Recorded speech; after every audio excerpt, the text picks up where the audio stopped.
गांव में सोमू नाम का एक बूढ़ा राजमिस्त्री अपनी पत्नी मालती के साथ रहा करता था। उसकी पत्नी काफी बीमार रहती थी। सोमू को अपनी पत्नी की सेहत की चिंता दिन रात सताया करती थी। एक दिन सोमू गांव में एक चाय की दुकान पर उदास बैठा हुआ था कि तभी गांव का मुखिया वहां पर आ गया। क्या हाल है सोमू? ऐसे मुंह लटकाए काहे को बैठा हुआ है?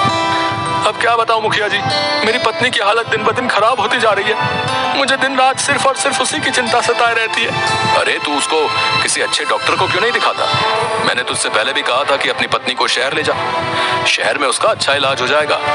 शहर के डॉक्टर मेरी औकात से बाहर है मुखिया जी। मैं तो 2 वक्त की रोटी का जुगाड़ भी बड़ी मुश्किल से कर पाता हूँ। भला मैं शहर के डॉक्टर की क्या फीस चुकाऊंगा? तो फिर अपनी पत्नी को ऐसे ही मरने दे। यह कैसी बातें कर रहे हैं आप? अरे सही कह रहा हूँ। तेरे पास अपनी पत्नी के इलाज के लिए पैसे नहीं है तो तू उसका इलाज नहीं करा सकता। और वैसे भी तेरी पत्नी बूढ़ी हो चुकी है। अगर ठीक भी हो गई तो कितने साल और जिएगी? मेरी पत्नी के अलावा इस दुनिया में मेरा कोई नहीं है। आप तो गांव के मुखिया हैं। मैं कुशल राजमिस्त्री हूँ। अगर आप चाहें तो मुझे कहीं काम दिलवा सकते हैं। अबे तुझे कौन काम पर रखेगा सोमू? अपनी हालत तो देख। चलते हुए तो तेरी टांगें कांपती हैं। तू भला किसी का मकान क्या बना सकता है? तू बस अपने घर पर अपनी पत्नी के लिए दाल बना। मकान बनाना तेरे बस का अब नहीं रहा। 70 साल से ऊपर का तो तू वैसे भी हो गया है। और फिर ये उम्र आराम करने की होती है।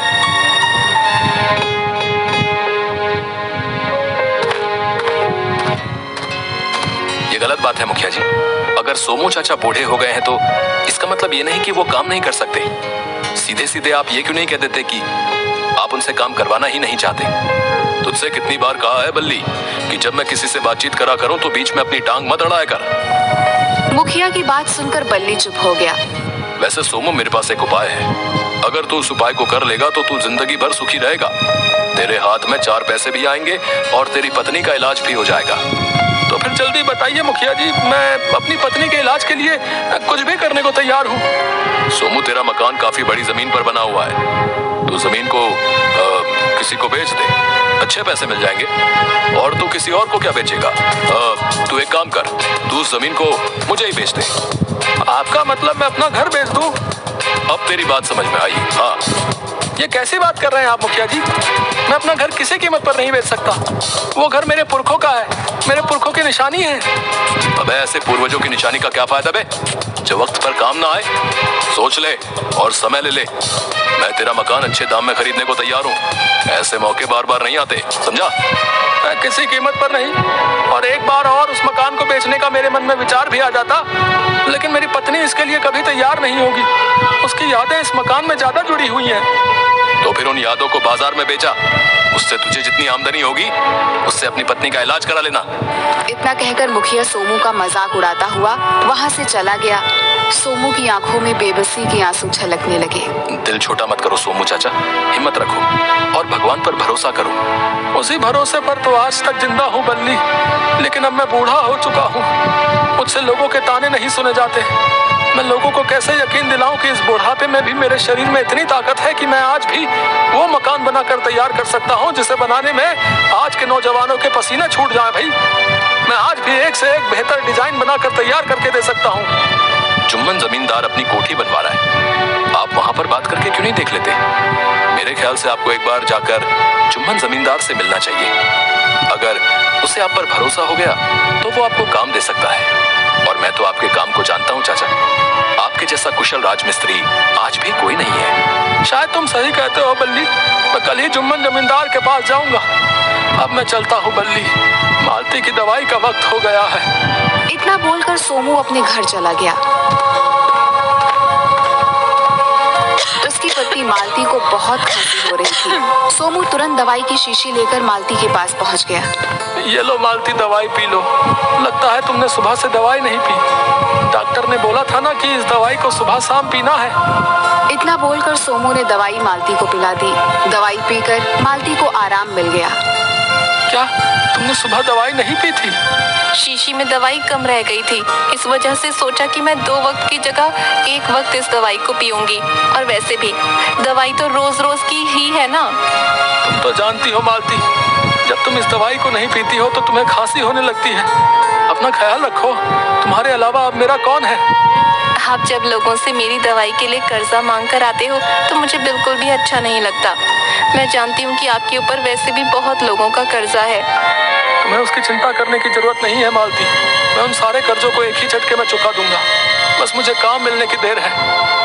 आज सुबह भी 2-3 कर्जदार तुम्हें पूछते हुए आए थे। चिंता मत करो मालती, सब ठीक हो जाएगा।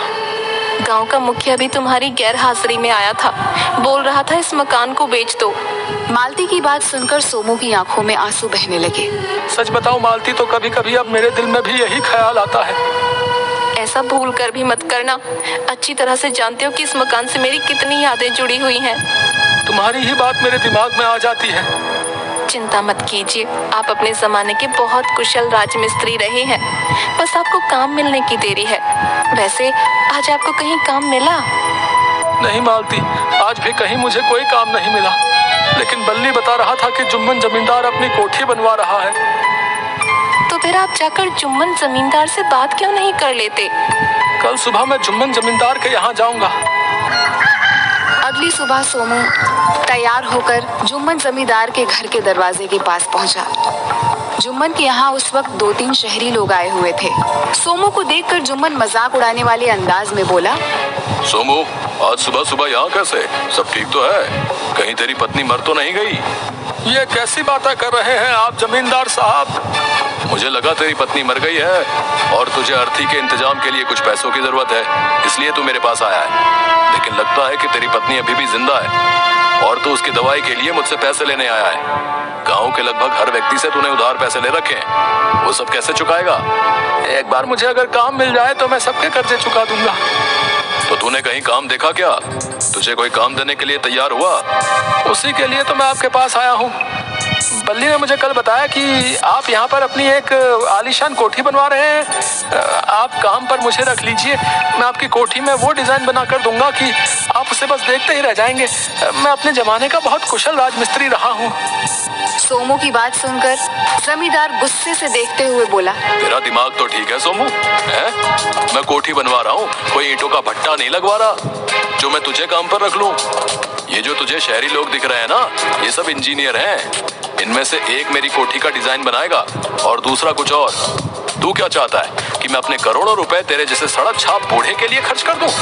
तेरी हिम्मत भी कैसे हुई सोचने की कि मैं अपनी कोठी के लिए तुझ पर भरोसा करूंगा?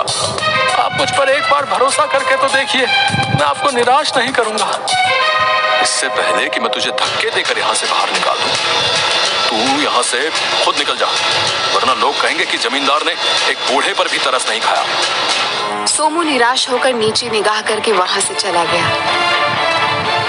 सोमू की बीवी की बीमारी बढ़ती जा रही थी। आसपास के गांव में कहीं भी मकान बनते सोमू बेचारा वहां पर पहुंच जाता, मगर हर कोई सोमू को गालियां देकर भगा देता था। सोमू परेशान अवस्था में एक चाय की दुकान पर बैठा हुआ था कि तभी उसने देखा कि 2 लोग आपस में झगड़ रहे थे। सोमू ने चाय वाले से पूछा, ये दोनों लड़ क्यों रहे हैं? दिखने में तो अच्छे परिवार के मालूम पड़ते हैं। ये सामने सफेद शर्ट पहना व्यक्ति बैठा है ना, इसका नाम राकेश है। और जो दूसरा काले कोट वाला व्यक्ति है ना, इसका नाम गौरव है। राकेश इंजीनियर है और गौरव शहर में बहुत बड़ा कॉन्ट्रैक्टर है। गौरव को कुछ दिनों पहले एक बिल्डिंग बनाने का कॉन्ट्रैक्ट मिला था। शुरुआत में राकेश ने हामी भर दी थी, मगर बाद में वो आनाकानी करने लगा। ऐसा क्यों? क्योंकि राकेश का कहना है कि गौरव जिस तरह की बिल्डिंग बनवाना चाहता है वो नामुमकिन है, वो कोई तैयार नहीं कर सकता। ऐसी तकनीक भारत में विकसित ही नहीं है। भारत में तो क्या, बल्कि विदेशों में भी ऐसी तकनीक विकसित नहीं है। लेकिन तुम तो बोल रहे थे कि राकेश बहुत बड़ा इंजीनियर है। इंजीनियर है सोमू, कोई जादूगर नहीं। सोमू के दिमाग में पता नहीं उस वक्त क्या सूझा। वह धीरे धीरे कदमों से चलता हुआ गौरव के पास जाकर बोला, अब मुझे सारी बात उस चाय वाले ने बता दी। जो आप बिल्डिंग तैयार करवाना चाहते हो, मैं वो तैयार कर सकता हूँ। सोमू की बात सुनकर राकेश जो गुस्से में था वो जोर से हंसते हुए बोला, अबे पागल हो गया क्या? है? यहाँ बिल्डिंग की बात चल रही है। हाँ, तो बिल्डिंग और घर में क्या फर्क है? घर 2 या 3 मंजिल का होता है और बिल्डिंग में 5 या 6 मंजिल की होती है। अबे बुढ़े, कहाँ तक पढ़ाई की है तूने? मैंने तो कभी स्कूल की शक्ल तक नहीं देखी, लेकिन मैं अपने जमाने का सबसे कुशल राजमिस्त्री रहा हूँ और आज भी हूँ। तुझे मैं बेवकूफ नजर आता हूँ? ये जो बिल्डिंग के डिजाइन पास करवा के आया है, पहली बात तो उस डिजाइन की बिल्डिंग नहीं बन सकती, और दूसरी बात ये कि इसका बजट बहुत कम है। बजट का मतलब समझता है ना? मतलब कम लागत में एक बेहतरीन डिजाइन वाली बिल्डिंग। मैं कम लागत में एक इससे बेहतर बिल्डिंग बनाकर तैयार कर सकता हूँ। गौरव, जो अपने काम में बेहद निपुण था, वह सोमू की ओर बहुत गौर से देखने लगा। पता नहीं क्यों मुझे तुम्हारी बात पर यकीन करने का दिल करता है। और वैसे भी जब मेरे प्रोजेक्ट पर कोई हाथ रखने को तैयार नहीं, तो तुम्हें काम देने में क्या हर्ज है? अबे पागल हो गया क्या? तू भी डूबेगा और साथ में तेरी कंपनी भी डूबेगी। मार्केट में जाकर मेरे बारे में पता कर ले। सब जानते हैं कि मेरा अंदाजा कभी गलत साबित नहीं होता। मैं अपने पैसे कहीं गलत जगह नहीं लगाता। मैं मानता हूँ कि ये बूढ़ा पढ़ा लिखा नहीं है, लेकिन इसके चेहरे की झुर्रियां और आंखों की चमक ये बता रही है कि इसमें वो टैलेंट है जो आज की पीढ़ी में नहीं है। मैं तुम्हें काम देने के लिए तैयार हूँ। गौरव ने पूरी जिम्मेदारी सोमू को दे दी। सोमू मेहनत से काम करने लगा। उसने कुछ ही महीनों में अपनी कुशल कारीगरी के बल पर बांस और बल्ली से एक बेहतरीन डिजाइन की बिल्डिंग तैयार करके खड़ी कर दी। सोमू की कारीगरी देखकर सभी लोगों की आंखें हैरान से फटी की फटी रह गईं।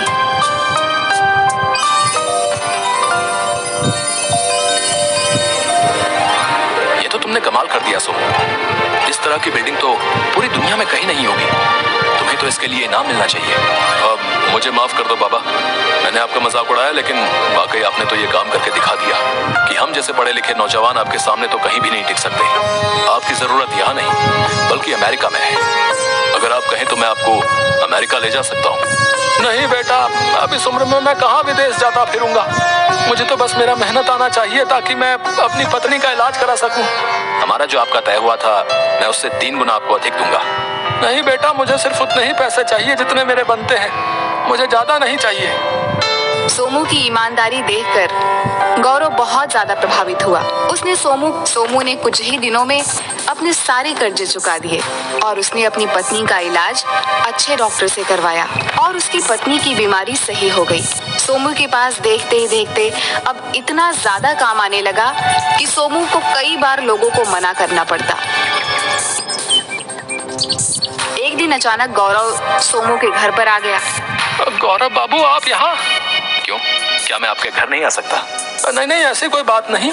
बात यह है सोमू कि मैं जिस कंपनी के लिए काम करता हूँ, उस कंपनी के मालिक मिस्टर अजय आपसे मिलना चाहते हैं। लेकिन आपने तो कहा था कि वो लंदन में रहते हैं। हाँ, उनकी फैमिली लंदन में रहती है, लेकिन जब मैंने तुम्हारी बनाई हुई बिल्डिंग की फोटोग्राफ उन्हें भेजी तो वो देखकर बहुत ज्यादा प्रभावित हुए और वो खुद को इंडिया आने से रोक नहीं पाए। तुम खुश नसीब हो सोमू जो मिस्टर अजय तुमसे मिलना चाहते हैं। तुम जानते हो, मिस्टर अजय करोड़ों अरबों रुपए की संपत्ति के मालिक हैं। अमेरिका में उनकी कई बिल्डिंग्स हैं और विदेश में हर जगह उनके बंगले बने हुए हैं। ठीक है साहब, अगर ऐसी बात है तो मैं उनसे जरूर मिलूंगा। मिस्टर अजय ने तुम्हें और तुम्हारी पत्नी दोनों को बुलाया है। सोमू और मालती तैयार होकर गौरव की गाड़ी में बैठ गए और कुछ ही घंटों में गौरव शहर में एक आलीशान बंगले के अंदर उन दोनों को लेकर आया। मिस्टर अजय बड़ी बेसब्री से सोमू और मालती का इंतजार कर रहा था। जैसे ही सोमू अजय को देखा, उसकी आंखें गुस्से से लाल हो गईं। अच्छा तो तुम हो मिस्टर अजय, करोड़ों अरबों के मालिक। अगर मुझे पता होता तो मैं यहाँ पर कभी तुमसे मिलने नहीं आता। मुझे तुम्हारी शक्ल तक नहीं देखनी। गौरव सोमू की बात सुनकर चौंकते हुए बोला, ये क्या कह रहे हो आप जानते हैं आप किससे बात कर रहे हैं? ये मिस्टर अजय हैं, करोड़ों के मालिक। दुनिया के लिए ये मिस्टर अजय होंगे, लेकिन क्या तुम जानते हो ये कौन है? ये कोई और नहीं बल्कि मेरा इकलौता बेटा अज्जू है। सोमू की बात सुनकर गौरव बुरी तरीके से चौंक गया। मुझे माफ कर दीजिए पिताजी, मैंने आपको कहाँ नहीं ढूंढा। सही कहा तूने बेटा, क्योंकि तू अपने गांव का पता तो जानता ही नहीं था। आज कितने सालों बाद जब तू हमें संयोग से मिला, तब भी तू हमसे झूठ ही बोल रहा है। ऐसा ही झूठ तूने आज से 20 साल पहले भी बोला था, जब तू बगैर बताए हमारे घर के कागजात गिरवी रखाया था और पैसे लेकर भाग गया था। तेरे पिताजी ने दिन रात मेहनत करके अपने उस पुरखों के मकान को छुड़वाया। तूने पीछे मुड़कर ये तक नहीं देखा कि तेरे माता पिता किस हाल में हैं। मुझे माफ कर दीजिए पिताजी, मैं बड़ा आदमी बनना चाहता था। मुझे उस वक्त पैसों की जरूरत थी, लेकिन आपने पैसे देने से साफ साफ इनकार कर दिया। मजबूरी में मुझे कुछ ऐसा करना पड़ा और भगवान ने मुझे उसकी सजा भी दी है। पिताजी, शादी के 20 साल बाद भी मेरी कोई औलाद नहीं हुई। ये रुपया, ये पैसा मेरे किस काम का? सच तो यह है कि अपने ही माता पिता को धोखा देने के बाद मैंने रुपया, दौलत, पैसा तो बहुत कमाया, लेकिन कभी भी सुकून से सो नहीं पाया। मैं आप दोनों के साथ अपने घर में रहना चाहता हूँ, अपने गांव में रहना चाहता हूँ, इस देश के लिए, अपने गांव के लिए कुछ करना चाहता हूँ। मुझे माफ कर दो। इतना कहकर अजय फूट फूट कर रोने लगा। अजय को रोता देख मालती का दिल पिघल गया। इसे माफ कर दो जी। नहीं मालती, इसकी वजह से मुझे कितनी बेइज्जती सहनी पड़ी। इसे इसके किए की सजा भगवान ने दे दी। अगर हम इसे माफ नहीं करेंगे तो भगवान भी हमें माफ नहीं करेगा। ये हमारा बेटा है, हमारा इकलौता बेटा, वही बेटा जो आपकी उंगली पकड़कर बड़ा हुआ है। मालती की बात सुनकर सोमू का गला भर आया।